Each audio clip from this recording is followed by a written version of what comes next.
Selamat pagi. Sudah dekat banget. Pertama-tama, saya mau mohon maaf kalau tiba-tiba saya ngeliat contekan, karena ini teksnya bukan pelajaran menghafal gitu. Jadi ada contekannya. Oke. Sebelum saya mulai ngomongin soal dua garis biru, ngomongin soal cerita, ngomongin soal rasional, saya akan cerita soal orang tua saya. Disclaimer, orang tua saya adalah orang tua yang baik, orang tua yang bijaksana, orang tua yang selalu berusaha untuk menjadi lebih baik setiap saat gitu. Tapi mereka adalah generasi boomer. Waktu saya dilahirkan, usia mereka 40 tahun, sudah 13, kakak saya kedua udah 13 tahun, dan sepanjang mereka menjadi orang tua, mereka bukan orang tua yang bisa membicarakan seks secara terbuka. Jadi, orang tua saya, ibu saya tepatnya, bicara soal seks pada saat saya berumur 19 tahun. Pada saat itu saya lagi cuci muka.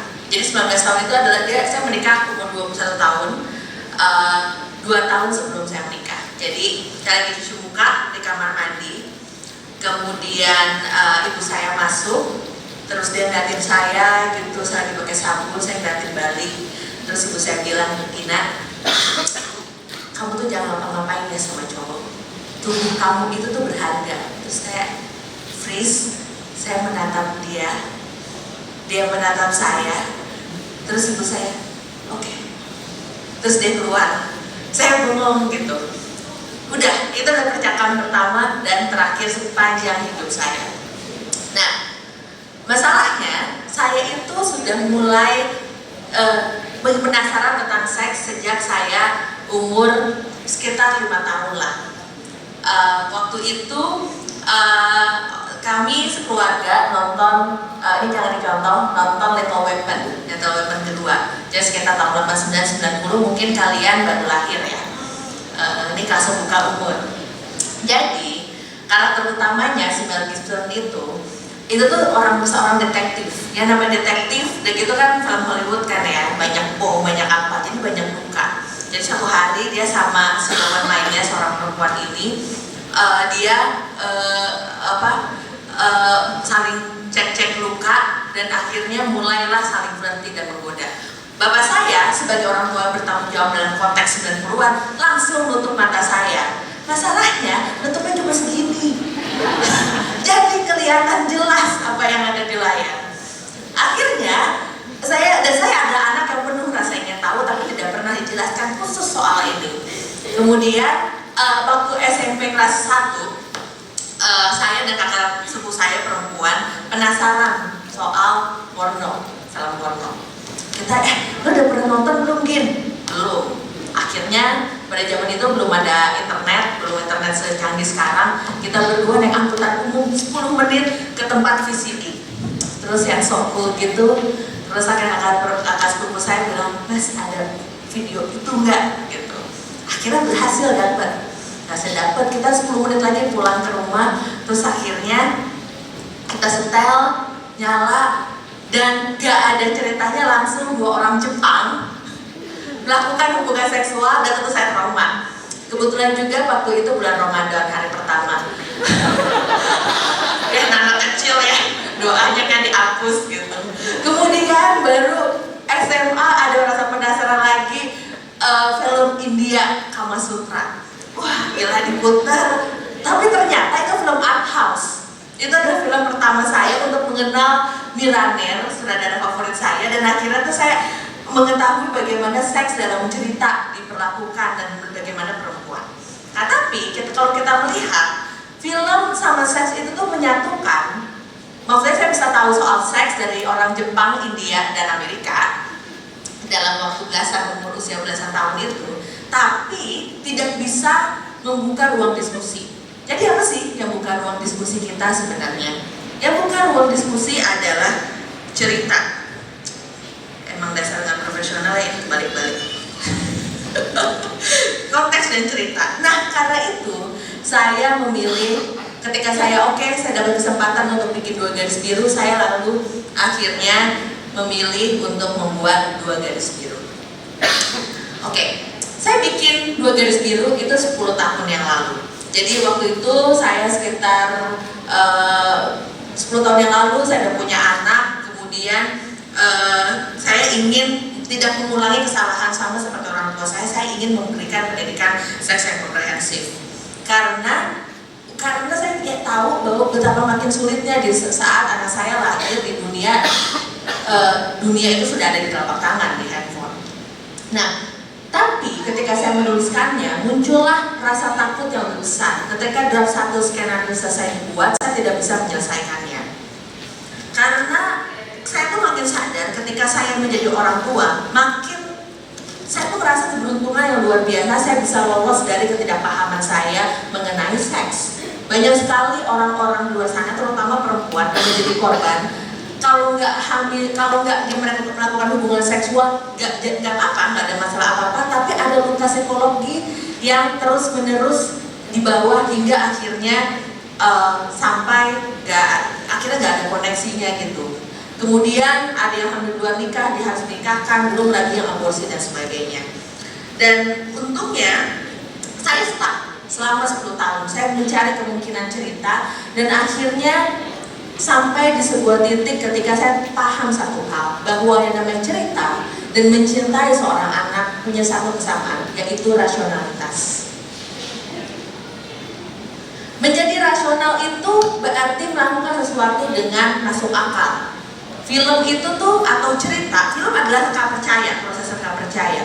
Yang namanya cerita dan bercerita adalah proses bagaimana kita membuat logika cerita, bangunan cerita, atau kalau misalnya itu longgar sedikit, anak sekarang bilangnya zaman dulu sih plot hole.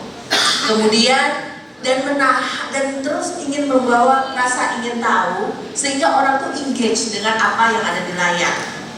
Nah, ketika film tidak masuk akal, kita penonton akan kehilangan jalinan emosi. Kita akan mulai gelisah, kemudian mempertanyakan banyak hal, ini nggak logis, masa karakternya kayak gitu dan sebagainya macamnya. Nah, karena ketika kita menulis berusaha untuk masuk akal, makanya ada logika yang harus dibangun. Ketika kita sadar sebagai pembuat cerita ada logika yang dibangun, maka ada story argumen yang bisa dibangun. Ketika story argumen dibangun, kita tidak perlu bergantung pada pesan moral. Pesan moral itu akan berjalan satu arah. Pesan moral itu menyodokkan langsung apa yang ingin disampaikan kepada penulis, oleh kreatornya kepada penonton dengan satu arah. Itu nggak ada bedanya sama kalau tiba-tiba dapat WhatsApp, terus kita ngomong dapat nasihat, diiringi dengan mohon maaf sekedar mengingatkan, pakai emoji gini banyak. Gitu. Dan kita tidak nyaman karena kita merasa disodorkan tidak membuat kita berpikir gitu. Nah, saya ingin membuat 2 garis biru menjadi cerita yang emosional yang dibangun dengan rasional. 2 garis biru adalah kisah 2 anak yang sangat ingin bertanggung jawab atas kesalahan mereka. Kemudian mereka berada di dunia yang tidak rasional, di mana mereka tidak mendapat pendidikan seks yang baik karena ketakutan orang tua mereka. Kemudian ketika orang tua mereka tahu, orang tua mereka ingin mengambil alih solusi dari 2 anak ini, Dara dan Bima. Kemudian yang terjadi adalah tarik-menarik antara bagaimana cara bertanggung jawab. Tapi bertanggung jawab itu butuh rasional, akal, dan harus butuh empati. 2 hal yang saya rasa jarang mulai muncul, tapi sebenarnya jarang ada di dunia parenting, dunia pendidikan kita, tidak umum dibicarakan secara terbuka. Apalagi ketika kita berada di dunia sosial media, ketika semua orang makin terhubung dengan niche-nya, dengan kelompok-kelompok kecilnya berdasarkan algoritma, kita makin memelompok dan makin mudah ditipu, ironisnya, dan mulai membangun tembok antara saya dan mereka. Itu tidak akan membuat hal-hal yang sulit dibicarakan seperti seks mudah dibicarakan. Dan Dara dan Bima adalah salah satu contoh di mana ini cuma jadi pajangan hal-hal yang sebenarnya perlu dibicarakan dengan serius. Orang-orang memilih abai dan mengikuti emosinya, takut emosi takut, takut malu, daripada memilih untuk berhadapan langsung dengan masalahnya apa sih sebenarnya ketika kita ngomongin seks. Orang ingin mencintai, tapi lebih banyak emosionalnya sehingga lupa mendidik anak-anak untuk mencintai, untuk mencintai diri mereka, untuk belajar mencintai orang lain dengan rasional. Ketika kita mengajak anak-anak untuk mencintai dengan rasional, atau orang tua mencintai anak dengan rasional, maka kita akan percaya pada otonomi diri mereka. Disitulah letak pendidikan seks, bukan sekedar berhubungan seks, tapi memahami apa yang dibutuhkan oleh badan kita, untuk menghargai diri kita, untuk melindungi diri kita, dan saling menghormati antara orang lain. Nah, di awal ada sempat ketika teaser muncul, ada orang-orang yang langsung takut, tidak menggunakan rasio mereka, cuma nonton 1 menit langsung bilang oke, film ini berbahaya, film ini berbahaya dan tidak boleh ditonton. Kemudian tentu membuat gelombang baru. Untungnya sebenarnya cuma ada 50 yang tanda tangan, nih sisa 50, 115 per 50 itu melawan balik. Tapi dari ketakutan itu yang saya kagum dari generasi Z sekarang, mereka ini membangun gelombang lebih besar lagi. Yang terjadi kemudian di sosial media adalah anak-anak, para penontonnya bilang bahwa kami, para anak muda, justru butuh pendidikan seks. Kalian orang dewasa tidak pernah memberikannya kepada kami. Kalian berlindung di ketakutan kalian, tapi kalian lupa melindungi kami secara utuh. Dan karena 2 garis biru dengan sambutan luar biasa dari para remaja itu, para remaja yang mungkin masih ada rasa kenaifan yang menolong mereka dengan keberanian itu, 2 garis biru bisa membuat saya, dan saya nggak kebayang dengan para pemain muda ini, untuk membicarakan pendidikan seks secara terbuka, baik di kota-kota kecil ketika kami roadshow hingga di TV nasional. Tapi pun, bahkan sampai Malaysia, tapi pun ketika ada gelombang keberanian itu, masih banyak orang yang ketika film ini tayang, guru, kepala sekolah, orang tua, bahkan guru biologi yang melarang anak-anaknya menonton film ini karena tidak menggunakan rasio mereka, tidak ingin membuka ruang diskusi. Karena apa? Karena sulit.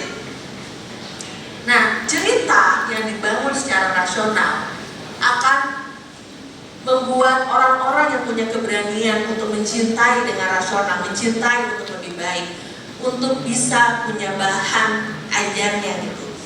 Orang-orang seperti guru ini ketika mereka masuk streaming, dia adalah orang-orang yang mau berani memilih jalan sulit demi masa depan anak didiknya. Dia menonton 2 garis biru bersama anak-anak sekelas untuk membicarakan hal-hal seperti itu. Lebih mudah menyensor, lebih mudah menghindar dari hal-hal sulit seperti seks atau hal sulit yang lainnya seperti sejarah Indonesia gitu misalnya, dibanding untuk berdiskusi. Karena itu kita membutuhkan cinta dan cerita yang rasional. Kita tidak bisa bergantung dengan film untuk menolong anak muda kita, tapi kita bisa menggunakan film untuk membuka ruang diskusi. Karena itu mari kita memilih keberanian, mari kita memilih cinta, mari kita memilih rasionalitas.